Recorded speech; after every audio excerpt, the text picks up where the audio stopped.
Pour que le blé soit utilisable, l'enveloppe de l'épi et les tiges, ou balles, doivent être séparées du grain. Pour cela, on jetait le blé et la balle en l'air à l'aide d'une fourche à vanner ou d'un van. Le blé plus lourd tombait par terre. La balle plus légère était emportée par le vent. On procédait à un ultime vannage avec une pelle.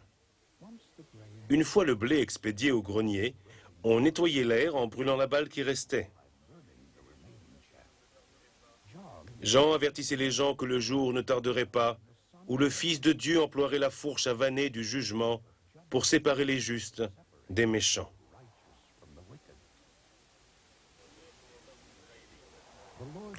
Le Seigneur commanda aux Israélites de prendre ces paroles et de les attacher à leurs mains et entre leurs yeux.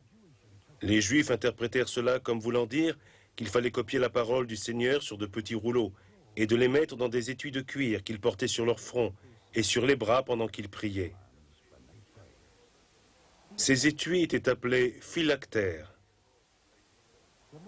Le Seigneur commanda également aux Israélites de coudre une frange au bord de leurs vêtements, pour leur rappeler de garder les commandements. À cette frange, ils devaient attacher un ruban bleu, couleur symbolisant les cieux, pour leur rappeler la source de leurs commandements. En allongeant leurs franges et en agrandissant leurs phylactères, les pharisiens voulaient montrer qu'ils étaient plus justes que les autres. Cet étalage de justice fut condamné par le Seigneur.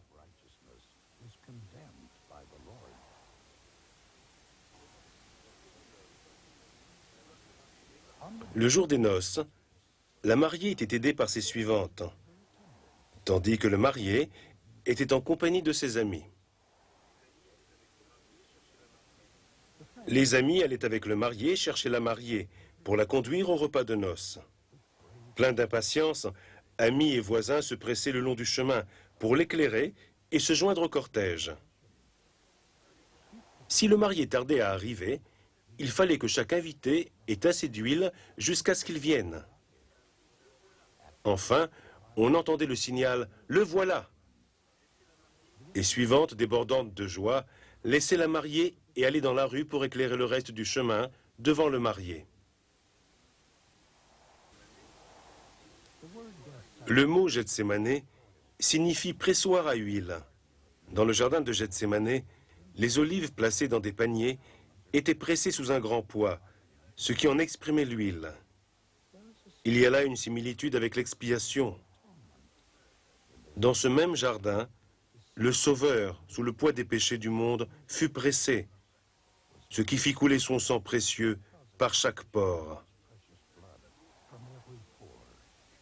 Cet acte d'amour et d'abnégation expia les péchés du monde.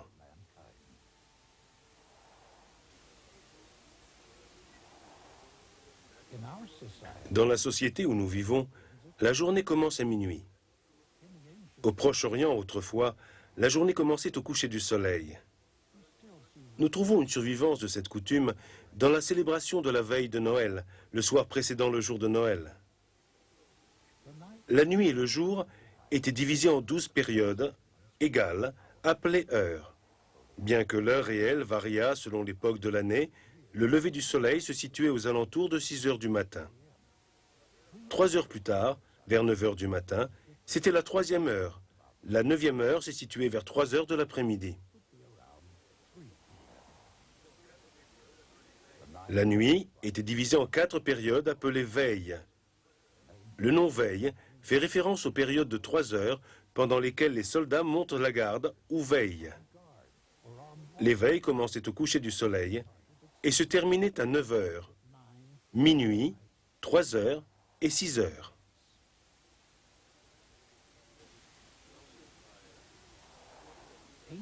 L'ancien Israël attendait la venue d'un Messie ou d'un Christ. Ces titres signifient tous deux « oint ». Les mots « m'a donné l'onction » dans la prophétie font référence à un Messie qui viendrait. En disant « Aujourd'hui, cette parole de l'Écriture que vous venez d'entendre est accomplie », Jésus leur disait qu'il était le Messie promis. Les gens qui se trouvaient dans la synagogue croyaient qu'il n'était que fils de charpentier. Ils voulurent le tuer pour blasphème.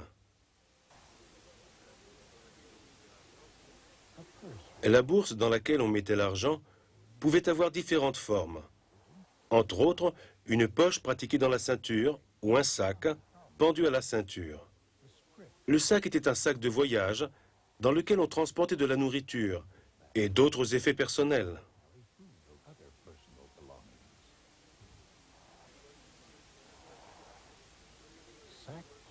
La toile de sac était faite d'une toile de poil de chèvre très rugueuse, comme la toile de bure. Du fait qu'elle était très inconfortable à porter, à même la peau, cette toile symbolisait extérieurement le profond chagrin et l'épreuve que traversait la personne qui la portait. On se jetait des cendres sur la tête en manifestation d'humilité.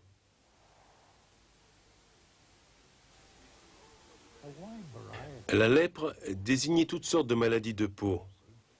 Généralement, il se formait des grosseurs qui rougissaient, puis formaient des croûtes avant de céder la place à des plaies ouvertes. Souvent, la maladie pénétrait jusqu'à l'os, touchant des organes et des articulations internes et provoquant souvent des déformations des membres.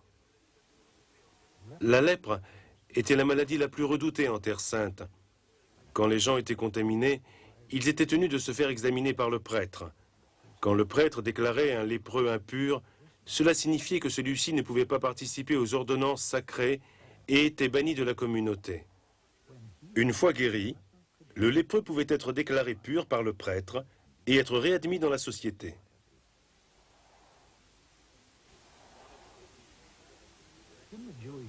Dans la communauté juive, la synagogue, dirigée par un groupe d'anciens locaux, devenait le centre social, éducatif et religieux de la communauté.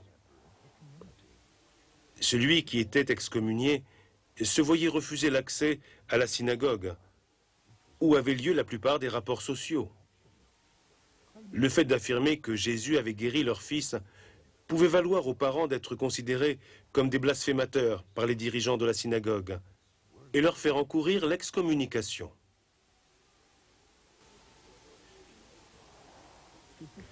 Pour protéger les moutons pendant la nuit, le berger faisait entrer son troupeau dans un enclos entouré de murs, protégé par des ronces, pour empêcher les bêtes sauvages de grimper par-dessus. Il arrivait qu'une bête sauvage, poussée par la faim, saute par-dessus les murs et se retrouve au milieu des moutons. Alors on pouvait distinguer le vrai berger, qui aimait ses moutons, du mercenaire, qui ne travaillait que pour son salaire ou par devoir. Le vrai berger était prêt à donner sa vie pour les moutons. Au Proche-Orient, le berger connaît chacun de ses moutons. Il les précède et les appelle par leur nom. Les moutons connaissent sa voix et ont confiance en lui. Ils refusent de suivre un étranger. Ainsi, quand le berger appelle à la porte de l'enclos, seuls ses moutons viennent vers lui.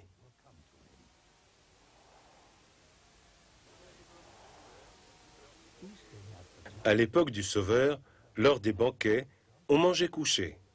L'invité qu'on voulait honorer le plus a été assis à droite de l'hôte, le suivant à sa gauche, et ainsi de suite, de plus en plus loin de l'hôte, selon le rang. Généralement, on s'appuyait sur le coude gauche et l'on mangeait avec la main droite. On était penché sur la poitrine de la personne placée derrière soi, parce que c'est de sa poitrine qu'on était le plus proche. De même, cette personne était penchée sur la poitrine de la personne placée derrière elle, sans pour autant qu'elle se touche. Il était également habituel que des serviteurs lavent les pieds des invités pendant qu'ils mangeaient.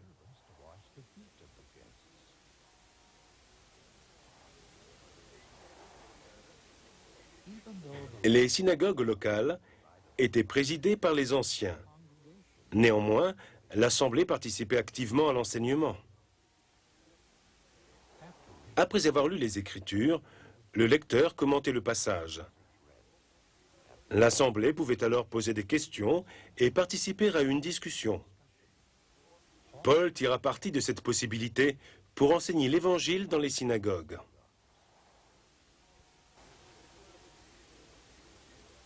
Le précepteur dont il est question dans les Écritures était un serviteur de confiance, dont la responsabilité principale était de guider un jeune garçon jusqu'à l'âge adulte.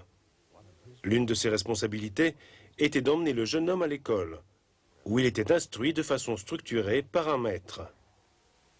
La loi de Moïse fut comme un précepteur, jusqu'à ce que le Sauveur vînt avec la loi supérieure.